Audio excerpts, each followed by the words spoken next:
Tax से जुड़ी हर उलझनों को दूर करने के लिए लेकर हम हाजिर हैं आपका पसंदीदा शो टैक्स गुरु, जहां हम नियमों के दायरे में रहकर टैक्स बचाने के बेहतरीन तरीके आपको बताते हैं। नमस्कार, मैं हूं लक्ष्मण राय और आज हमारे साथ होंगे इस बार जाने माने टैक्स एक्सपर्ट शरद कोहली साहब। सर, आपका स्वागत है हमारे शो में। और कोहली साहब, आपको दो तीन काफ़ी खास बातें बताने वाले हैं जिससे अब तक शायद आप वाकिफ़ नहीं होंगे, इसलिए इस शो में कहीं जाइएगा नहीं, क्योंकि हम आपको बताने वाले इस शो में ख़ास तौर से कि बच्चों के नाम पर आए इनकम टैक्स नोटिस का क्या है असली मामला, कैसे दें इस नोटिस का जवाब।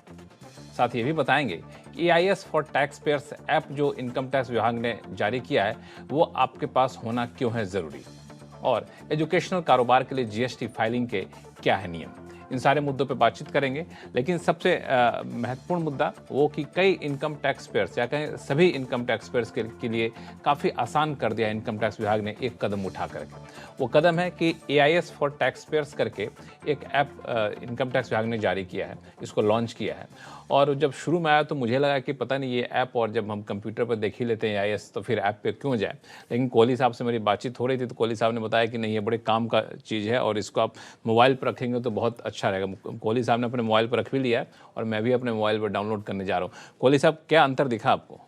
बहुत फ़र्क है लक्ष्मण, क्योंकि AIS आईना इसे समझिए, मैंने एक इसका नया, इसलिए आईना को अपने फ़ोन पे रख लिया। बिल्कुल बिल्कुल आईना, क्योंकि आपके सारे लेखा जोखा आपका उस पर रहता है। और हम सब जानते हैं AIS क्या क्या ट्रैप करता है, आपकी शेयर मार्केट की investments, interest, dividends, foreign remittances, पूरा आपका इनकम और एसेट प्रोफाइल एक तरह से AIS पर रहता है। और अब इसका प्रचलन बढ़ता जा रहा है, इसकी रेलेवेंस भी बढ़ती जा रही है, इसका महत्व भी बढ़ता जा रहा है। तो आयकर विभाग ने सोचा कि क्यों ना इसको एक प्रेस ऑफ द बटन पे ले आए। तो इसकी ऐप बनाई गई, जैसा कि आपने कहा, AIS फॉर टैक्स पेयर्स। आप डाउनलोड करिए, सारे एंड्रॉयड और iOS प्लेटफॉर्म्स पे अवेलेबल है। और तो इसमें डाउनलोड करने के बाद हमें लॉगिन करने के लिए क्या मेरा पैन चाहिए होगा? जी बिल्कुल, पैन चाहिए होगा। और उसके बाद एक OTP आएगा, और उसमें वो OTP दो जगह आएगा, आपके मोबाइल पर भी आएगा और आपके ईमेल पर भी आएगा, दोनों जगह अलग अलग आएगा। उसको करिए और आपका ऐप चालू हो जाएगा। तो जिस मोबाइल पे हमने डाउनलोड किया है उसी जो नंबर इनकम टैक्स विभाग के पास है उसी नंबर पर डाउनलोड करना जरूरी है? जी जी, उसी नंबर से आप करेंगे, क्योंकि आपका लिंक नंबर वही है। और आप जैसे ही डाउनलोड करेंगे OTP आएगा, OTP आप डालिए और आपका AIS एक्टिव हो जाएगा। अब सवाल ये है कि हाँ, वही मुझे जानना चाहिए, ये जो ऐप डाउनलोड कर लिया हमने, ये किस तरीके से टैक्स पेयर्स के लिए मददगार होगा, मतलब इन्फॉर्मेशन के लिहाज से? देखिए, ऐप का रेलेवेंस हम समझे तो अभी तक जैसा आप कह रहे थे कि आप कंप्यूटर पे अपने सिस्टम में जाके लॉगिन करके आप AIS को देखते थे, पर अगर आपके प्रेस ऑफ द बटन पे वो आ जाएगा तो आप किसी भी समय अपने प्रोफाइल को देख सकते हैं। और हम सब जानते हैं AIS समय समय पर अपडेट होता रहता है, क्वार्टरली खासकर अपडेट होता रहता है। तो आप उसको कभी भी अपने प्रोफाइल को देख सकते हैं। और AIS का लक्ष्मण, जितना डिपार्टमेंट को फायदा है कि टैक्स इवेजन को चेक करने में काम आता है, उससे ज़्यादा मैं समझता हूँ टैक्स पेयर को फायदा है, क्योंकि हम लोग जब साल में ट्रांजैक्शंस करते हैं तो बहुत सारी चीज़ भूल जाते हैं। और ये नहीं कि जानबूझ के कोई टैक्स पेयर AIS में आए हुए आइटम को अपनी इनकम से अलाइन नहीं करेगा या रिटर्न में दिखाएगा, कई दफ़े अनजाने में भी भूल जाता है। तो अगर आप उसको प्रेस ऑफ द बटन से करते हैं, और एक बहुत बड़ा फायदा जो इसमें दिया गया है ऐप में, कि आपके वहाँ जो ट्रांजैक्शन आ रहा है उसको आप अग्री या डिसअग्री भी कर सकते हैं। मतलब आप मान लीजिए किसी और का ट्रांजैक्शन उसमें दिख रहा है, अक्सर शिकायत आती है कि ये तो हमने ऐसा कुछ किया ही नहीं, तो आप वहीं पर ऐप से ही उसको डिसएग्री भी कर सकते हैं। तो ये मैं समझता हूं एक शॉर्टकट AIS को देखने का और AIS पे अग्री डिसएग्री करने का टैक्स पेयर्स के लिए बहुत। और आप देखिएगा जैसे जैसे समय बीतेगा आप देखेंगे कि इस ऐप के बिना लोगों को रहना मुश्किल हो जाएगा। बिल्कुल। अब मुझे लगता है कि मोबाइल पर रहेगा तो जब भी आपके पास समय है, आप ट्रैवल कर रहे हैं, आपके पास टाइम है 2 मिनट का चेक कर लिए कुछ गलत तो नहीं आ गया जो जिससे हम सहमत नहीं होते हैं, तो ये एक काफ़ी फ़ायदेमंद है और सुविधाजनक भी रहेगा। इसको देखते रहिए, इससे गलती से ज़्यादा टैक्स की देनदारी अगर बन जाती है तो सुधारने का आप मौका भी दे सकते हैं अपने आप को भी और इनकम टैक्स विभाग को भी। तो इस ऐप को डाउनलोड करिएगा, मैं भी डाउनलोड करूँगा, और कोई दिक्कत आएगी तो फिर कोहली साहब को पकड़ा जाएगा। कोहली साहब, अब शुरू करते हैं सवाल जवाब का सिलसिला। सबसे पहला कॉल हमारे पास दिल्ली से आया है, लोकेश नेहरा जी का फोन है। लोकेश जी नमस्कार, कैसे हैं आप? Hello sir. हेलो, मैं कैसे हैं सर, आप कैसे हैं? बढ़िया, बताएं क्या सवाल आपके पास? सर मेरा क्वेश्चन GST से रिलेटेड था। तो जोर से बोलेंगे, आवाज मेरे बस। जी जी, हाँ, मेरे कोचिंग सेंटर है सर दिल्ली में, साउथ दिल्ली में। और उसकी जो टर्नओवर है, अभी जो फाइनेंशियल ईयर खत्म हुआ था 30 मार्च को, तो तब मैंने देखा कि इसकी जो टर्नओवर है वो 20 लाख से ऊपर जा चुकी है। और पहले ये तक कि मेरी एजुकेशनल सर्विसेज एग्जाम्प्ट होती हैं GST में, तो मैंने GST नंबर लिया हुआ नहीं था। अच्छा। अभी जो उसने की मेरे को एक फ्रेंड ने इन्फॉर्म किया कि जीएसटी नंबर मुझे ले लेना चाहिए, तो उसी में कंफ्यूज था कि मुझे जीएसटी नंबर ले लेना चाहिए, कंपलसरी है ऐसा कुछ। ये इनका 30 मार्च 2023 से ऐसा बता रहे हैं कि टर्नओवर 20 लाख के पार हो चुका है। अब जीएसटी रजिस्ट्रेशन लेना चाहिए। इनको ऐसा है कि एजुकेशन प्रोवाइडर हैं तो हम नहीं दें, जरूरत नहीं है। जी हाँ लोकेश जी, देखिए ये बात सच है कि एजुकेशन पर जीएसटी नहीं है, परंतु ये परंतु बहुत ज़रूरी है कि जो कोचिंग सेंटर्स हैं, जो मतलब सिर्फ यूनिवर्सिटी, कॉलेजेस, स्कूल्स, ये एजुकेशन में एग्जाम्प्ट आते हैं, पर जो ये निजी कोचिंग है, जो प्राइवेट कोचिंग जिसको हम कहते हैं, ये जीएसटी की दायरे से बाहर नहीं रखा गया है। तो लोकेश जी, आपका क्योंकि आपने कहा 31 मार्च को 20 लाख पार हुआ है, 30 दिन का समय होता है जब आप थ्रेशहोल्ड को पार कर जाते हैं, तो अभी आपके पास समय है 30 दिन के अंदर अंदर आपको रजिस्ट्रेशन लेके। और अब आपके स्टूडेंट्स को ज़्यादा महत्वपूर्ण बात यह है, अब जो भी आप फीस उनसे चार्ज करेंगे उस पर आप 18% उसके ऊपर लगाएंगे, तो आपकी थोड़ी सी कोचिंग महंगी हो जाने वाली है, पर कानून का पालन करना भी ज़रूरी है। तो इसलिए अब आप आगे से 18% चार्ज करके और बाकायदा जमा करेंगे, जैसे एक आम जीएसटी ट्रेडर ट्रेड करता है, आपको उसी प्रकार इनवॉइस रेज करनी पड़ेगी, चार्ज करना पड़ेगा, जमा कराना पड़ेगा, रिटर्न्स फाइल करनी पड़ेंगी। थोड़ी सी सिरदर्दी है, पर कानून का पालन करना अच्छी बात है। लेकिन आपने एक बड़ी अच्छी बात कही कि एजुकेशन प्रोवाइडरों के लिए जीएसटी के तहत नहीं आते हैं, लेकिन अगर प्राइवेट इंस्टीट्यूट चलाते हैं तब लगता है। तो मुझे एक सवाल आया कि कई सारे संस्थानों को मैंने देखा है कि यूनिवर्सिटी से एफिलिएटेड हैं, उनके फ्रेंचाइजी के तौर पे क्लासरूम रहते हैं, प्राइवेट कॉलेजेस हैं, तो उनका क्या नियम है? देखिए, अगर वो उसी यूनिवर्सिटी का एक्सटेंशन की तरह काम कर रहे हैं, मतलब उसी यूनिवर्सिटी का रिकग्नाइज कोर्स चला रहे हैं, जैसे कोई ग्रेजुएशन का कोर्स है, किसी को ऑथराइजेशन दिया हुआ है, तो यूनिवर्सिटी से मान्यता प्राप्त है, अगर मैं आपकी बात पे सीधा बोलूं तो फिर तो नहीं लगेगा। पर अगर प्राइवेट कोचिंग है, लोकेश जी के बात से लगा है, कोई प्राइवेट कोचिंग हो सकता है, इंजीनियरिंग की, मेडिसिन की, तैयारी कराते हैं, चार्टर्ड अकाउंटेंसी की, किसी चीज की कोचिंग देते होंगे, तो वो क्योंकि अगर मान्यता प्राप्त होगा यूनिवर्सिटी से फिर नहीं लगेगा। पर अगर प्राइवेट है और कोचिंग है, तैयारी करा रहे हैं कॉम्पिटिशन एग्जाम्स की, तो लोकेश जी अब आपके ऊपर जीएसटी लगेगा। पर लक्ष्मण, इसमें अच्छी बात ये देखेंगे लोकेश जी, एक बड़ा कोचिंग सेंटर है, ये भी एक इंप्रेशन लोगों को मिलता है बिल्कुल। और मुझे लगता है कि लोकेश जी के सवाल के जवाब देने के साथ कई ऐसे लोगों की शिकायतें दूर हो गई जो मुझे कई बार मैसेज करते थे कि आप जीएसटी के सवाल काफ़ी आखिर में लेते हैं, आप बहुत कम लेते हैं, हमने शो की शुरुआत में जीएसटी जुड़ा सवाल ले लिया। तो अब इस दिक्कत होनी चाहिए, आप लोग सवाल भेजिए, जवाब हम लोग देंगे शो में और प्रमुखता के साथ देंगे। चलिए अगले कॉलर के पास चलते हैं, जो हमारे साथ बिहार से जुड़े हुए हैं जितेंद्र कुमार सिंह साहब। जितेंद्र जी नमस्कार। नमस्कार, thank you very much. Thank you, आपने हमें सवाल भेजा हमारे शो में, बताइए क्या उलझन है आपकी? लक्ष्मण जी और कोहली जी को मेरा नमस्कार। नमस्कार। और कोहली जी जो बराबर टैक्स की उलझनों को आसान भाषा में समझाते रहते हैं, इसके लिए भी धन्यवाद। थैंक यू जी। मेरा प्रश्न है जी। हेलो। हाँ जी, बताएं, आपकी आवाज आ रही है, क्या सवाल है आपके? मेरा प्रश्न है, मेरे म्यूचुअल फंड के यूनिट का रिडम्पशन 31 मार्च को हुआ जी, और रिडम्पशन अमाउंट मेरे बैंक अकाउंट में 3 अप्रैल को क्रेडिट हुआ जी। तो कैपिटल गेन किस फिनेंशियल ईयर में दिखाया जाएगा? ठीक है, बड़ा दिलचस्प मामला है ये। हाँ, फाइनेंशियल ईयर चेंज हो गया जब तक पैसा आपके बिल्कुल, पास आया। बॉर्डर लाइन पे जो केसेस होते हैं। जी हाँ जितेंद्र जी, देखिए आयकर में नियम ये कहता है कि एक्रूड या रिसीव्ड विचएवर इज अर्लियर, यानी कि आपका ड्यू हुआ या आपको आया, दोनों में से जो पहले। तो क्योंकि आपका 30 मार्च को आपने कहा या 31 मार्च को एक्रू हो गया था, तो वो पिछले साल में ही जाएगा, मतलब जिस साल को 31 मार्च को वो साल खत्म हो रहा है उसी साल में उसको माना जाएगा, उसी साल में आप उसको लीजिए। और मैं उम्मीद कर रहा हूं कि आप जब उसका अगर इक्विटी म्यूचुअल फंड है तो आप सेक्शन 112A का भी बेनिफिट 1 लाख का ले रहे हैं। अगर डेट म्यूचुअल फंड है, लॉन्ग टर्म है, 31 मार्च तक तो आपको पता है उस पर long term capital gain benefit भी मिलता है, वो सब आप ले, पर ये जाएगा 31 मार्च से पहले ही, रिसीव भले ही कभी भी हुआ। तो ये सिर्फ जितेंद्र जी के लिए नहीं बल्कि ऐसे कई सारे दर्शक होंगे जिनके मन में दुविधा होगी, तो दुविधा साफ कर दिया जाए। जिस दिन रिडीम हुआ उस दिन से कैलकुलेट होगा, आपके खाते में भले अगले फाइनेंशियल ईयर में आया हो, इससे कोई फर्क नहीं पड़ता। क्यों? चलिए फिलहाल वक्त है छोटे से ब्रेक का। ब्रेक के बाद बताएंगे अगर आपके बच्चे के नाम से आया इनकम टैक्स का नोटिस तो क्या है माजरा और कैसे दें उसका जवाब, बताएंगे छोटे से ब्रेक के बाद। एक बार फिर से आपका स्वागत है, आप देख रहे हैं टैक्स गुरु और आपके सवालों का जवाब दे रहे हैं। हमारे साथ हैं जाने माने टैक्स एक्सपर्ट शरद कोहली साहब। कोहली साहब वैसे तो बड़े बुजुर्ग कई सारे सवाल पूछते रहते हैं, लेकिन मैं सोचा इस पर क्यों नहीं बच्चों से जुड़ा सवाल लिया जाए, क्योंकि कई लोगों का कहना है कि उनके पास इनकम टैक्स विभाग का नोटिस आया है लेकिन ये नोटिस जो है उनके बच्चे के नाम पर है। ऐसा कैसे संभव है? जी हाँ, लोग हैरान हो रहे हैं इसीलिए कि बच्चे तो टैक्स पेयर्स नहीं होते, उनकी रिटर्नें नहीं जाती हैं, तो भला आयकर विभाग ये बच्चों का नाम क्यों निकाल के ला रहा है। जी हाँ, उसके पीछे बहुत मजबूत कारण है, और कारण ये है कि खासकर उन बच्चों को आ रहे हैं जिनके माता पिता ने बच्चों के बैंक अकाउंट से पैसा देश से बाहर भेजा। हम सब जानते हैं लिबरलाइज रेमिटेंस स्कीम, LRS बोलते हैं, जिसके अंतर्गत $2.5 लाख हर भारतीय भारत से बाहर एक साल में भेज सकता है। तो क्या हुआ कि कुछ ने कैपिटल इन्वेस्टमेंट के लिए, कुछ ने एजुकेशन के लिए, कुछ ने मेडिकल ट्रीटमेंट के लिए अपने अकाउंट से भेजने की बजाय बच्चों के अकाउंट से बाहर भेजे। अब जो इनकम टैक्स का ट्रैकिंग सिस्टम है उसमें वो बच्चों के अकाउंट रेडार में आ गए, क्योंकि RBI से वो लिस्ट आती है जिन अकाउंट से पैसे बाहर गए। तो वो नोटिस बच्चों के नाम से आए, क्योंकि बच्चों के नाम से भेजने से क्या फायदा है? बच्चों के नाम से भेजने का फायदा है कि बच्चों की कोई इंडिपेंडेंट इनकम तो होती नहीं है। तो भाई अगर मान लीजिए $2 लाख बच्चे के अकाउंट से जा रहा है, तो लाजमी बात है आपके मन में सवाल उठेगा, भाई ये पैसा बच्चे का तो है नहीं, तो उनके माता पिता का है, बच्चों की जिम्मेवारी तो माता पिता की है। तो माता पिता को लक्ष्य रखते हुए नोटिस भेजे गए हैं, है बच्चे के नाम से, क्योंकि बैंक अकाउंट बच्चे के नाम के था।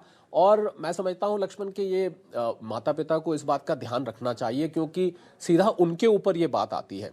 और अगर आप बच्चे के अकाउंट से मान लीजिए भेज रहे हैं जानबूझ के, और किसी के मन में थोड़ी सी शरारत भी है कि वो उसको नहीं दिखाना चाहते, ऐसा संभव है नहीं। तो ऐसा संभव नहीं है, क्योंकि आपको जो शेड्यूल FA होता है इनकम टैक्स रिटर्न में, फॉरेन एसेट्स वाला, उसमें अगर आप नहीं दिखाते तो 10 लाख रुपए तक की पेनल्टी भी है। अगर आप 10 लाख रुपए तक की ब्लैक मनी लॉ के अंडर पेनल्टी है। तो मुझे लग रहा है बच्चों को शील्ड बना के, बच्चों की आड़ बना के माता पिता को मैं ये सलाह देना चाहूंगा कि आप अगर बच्चों के अकाउंट से भेज रहे, कोई हर्ज नहीं है भेजने में, पर उसको आप अपने अकाउंट्स में, माता या पिता के अकाउंट में उसको रिफ्लेक्ट करें, बिल्कुल रिफ्लेक्ट करें। 18 साल से कम उम्र के हम सब जानते हैं बच्चों के।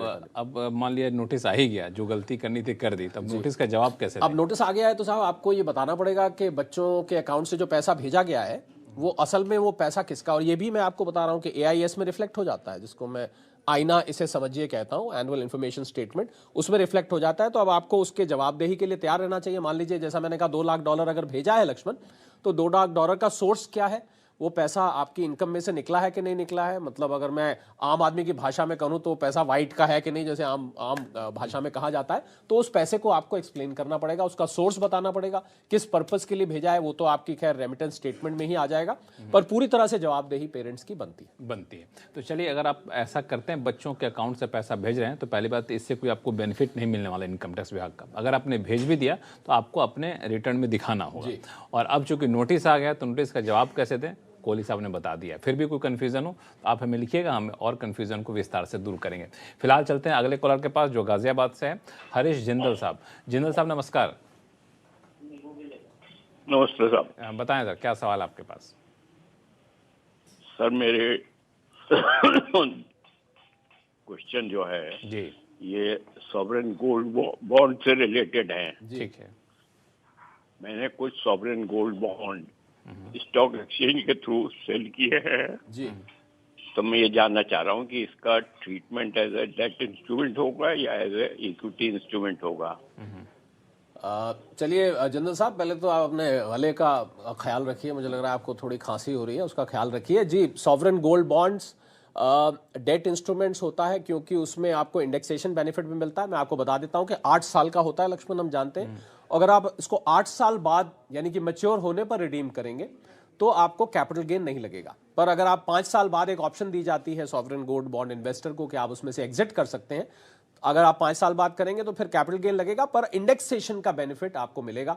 तो अगर मैं कुल मिला के आपके सवाल का सीधा जवाब दूं तो इसको आप डेट इंस्ट्रूमेंट की तरह ट्रीट करेंगे। हालांकि डेट इंस्ट्रूमेंट आपको पता है अब अगले साल से उस पे इंडेक्सेशन का बेनिफिट हट चुका है, पर हाँ सैद्धांतिक रूप से वो आप उस पे ले सकते हैं। 5 साल से ऊपर अगर आप बेच के एग्जिट कर रहे हैं या जब भी आप एग्जिट कर रहे हैं तो आप इंडेक्सेशन का बेनिफिट डेट इंस्ट्रूमेंट की तरह लेंगे। 8 साल बाद नहीं होगा, पूरी तरह से कैपिटल गेन एग्जेम्प्ट होगा। जो ब्याज आता है 2.5%, वो हर साल आपको इनकम फ्रॉम अदर सोर्सेज में दिखाना होगा। हरीश जी, चलिए हरीश जी, आपके सवालों का जवाब मिल गया, ऐसा उम्मीद करूं मैं।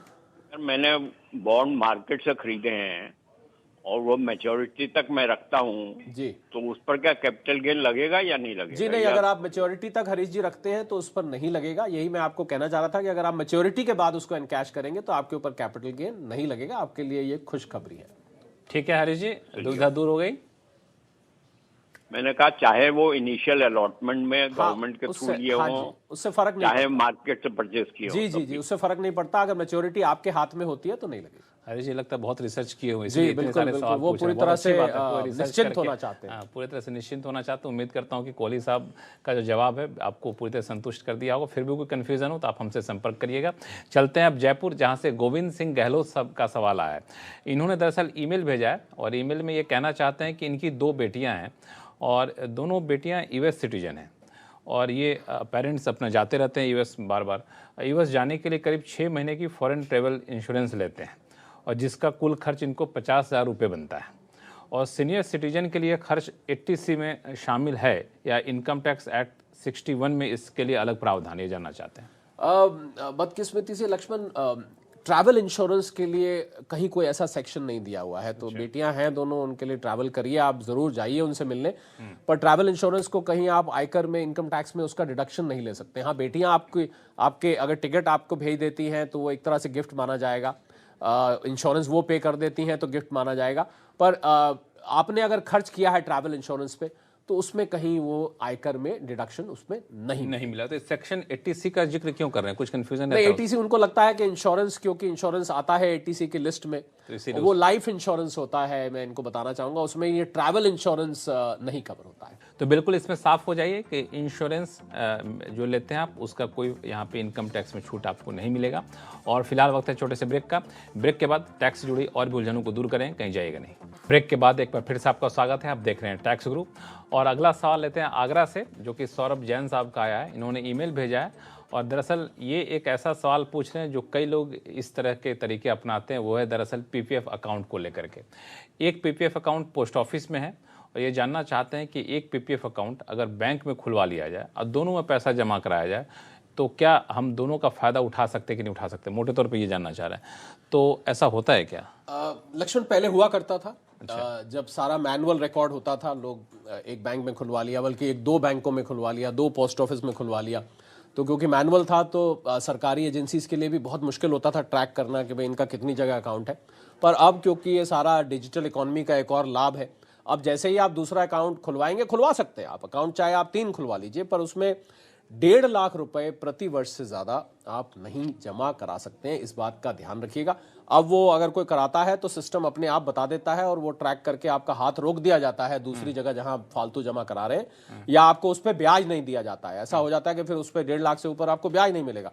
तो अब ये नए डिजिटल सिस्टम में साहब ये संभव नहीं है। टोटल डिडक्शन 80C में भी 1.5 लाख की है और आप जमा भी 1.5 लाख तक ही कराइए। उससे फालतू कराने का कोई फायदा नहीं है। वो गैर कानूनी भी है और उस पर आपको ब्याज भी नहीं मिलेगा। तो ये दरअसल दो अकाउंट खुलवाना कोई गलत काम नहीं है। अकाउंट खुलवाना कोई गलत काम जी। लेकिन टोटल आप 1.5 लाख से ज्यादा किसी एक फाइनेंशियल में उसमें डिपॉजिट नहीं कर सकते हैं। कर भी देंगे तो वो आपको तो ब्याज नहीं मिलेगा, ब्याज नहीं मिलेगा और इनकम टैक्स का जो रिलीफ है वो भी आपको नहीं मिलेगा, वो भी उतना ही मिलेगा। तो बिल्कुल इसमें सौरभ जी साफ है। तो 2 अकाउंट खुलवाने से कोई फायदा है नहीं। अगर आप खुलवाना चाहें तो अलग बात है, लेकिन ये जो कोई चाहते हो कि 2 अकाउंट खुला कर दोनों जगह 1.5 लाख रुपए जमा करके इनकम टैक्स बेनिफिट ले लेंगे, तो ये संभव नहीं है। एक सवाल हमारे पास आया नवीन जी का। दरअसल नवीन अग्रवाल हैं, डॉक्टर नवीन अग्रवाल हैं, लुधियाना से हैं और ये भी फ़ोन पे सवाल नहीं पूछना चाहते हैं। ये ईमेल के जरिए सवाल इनका है और दरअसल ये 100% दिव्यांग है, इनको दिखने में दिक्कत होती है और ये सरकारी ऑफिसर हैं और जुलाई 2022 में पंजाब सरकार में सरकारी ऑफिसर के पद से रिटायर हो चुका है। अच्छा, रिटायर्ड ऑफिसर है। इनके पेंशन जो आती है वो इनकम टैक्स के 30% के ब्रैकेट में आती है। अब ये जानना चाहते हैं कि क्या वो नई टैक्स रिजिम को चुन लें तो क्या सेक्शन 80EU के तहत इनको फ़ायदा मिलेगा या नहीं मिलेगी? जी हाँ डॉक्टर नवीन, 80U में जो लोग दिव्यांग हैं उनको एक विशेष लाभ दिया जाता है। 100% तक होता है। अगर आपकी जो डिसेबिलिटी है वो कितने परसेंटेज है उस पर डिपेंड करता है। तो डॉक्टर साहब, इसमें क्योंकि आप न्यू रेजिम चूज करना चाहते हैं, तो न्यू रेजिम आप जानते हैं उसकी तो पूरी की पूरी मंशा यही है कि चैप्टर 6 से कि कोई भी डिडक्शन ना दी जाए। तो 80U की डिडक्शन भी उसमें नहीं मिलेगी। मेरी आपको सलाह ये है, आप न्यू रेजिम और ओल्ड रेजिम एक दफ़े चेक कर लें, क्योंकि आपका अंततः लक्ष्य तो यही है कि आपका टैक्स कम हो सकता है आपको न्यू रेजिम में टैक्स वैसे ही कम आ जाए। और मैं इनको ये भी बता दूं, अगले साल से यानी कि 1 अप्रैल जो अब अगला साल जो साल चल रहा है, इस साल से तो क्योंकि वो 7 लाख लिमिट कर दी गई है, तो हो सकता है आपका तो वैसे ही 0 टैक्स हो जाए। तो पिछले साल में भी अगर समस्या है तो आप 80U और न्यू रेजिम को एक दफ़े कंपेयर कर लें और देखें। बाकी एटीयू प्रिंसिपली आपके सवाल का मैं सीधा जवाब दूं तो एटीयू का बेनिफिट उसमें नहीं मिलेगा अगर आप न्यू रेजिम को ऑप्ट करते हैं। और बिल्कुल एक बात और साफ कर दूं कि न्यू रेजिम अब आपको ऑप्ट नहीं करना है। न्यू रेजिम अपने आप ऑप्ट किया हुआ दिखेगा बाय डिफॉल्ट। अगर आपको पुराने में जाना है तो आपको बताना होगा कि हम पुराने में जा रहे हैं। सही है जी बिल्कुल डिफॉल्ट। चलिए, तो इसका भी ख्याल रखिए। सिर्फ नवीन जी नहीं बल्कि सारे दर्शकों के लिए बहुत काम की चीज़ है, भूल मत जाइएगा, वरना फिर आप ऑटोमेटिक न्यू रेजिम में माने जाएंगे। चलिए कोहली साहब, बहुत बहुत शुक्रिया सभी सवालों का जवाब देने के लिए।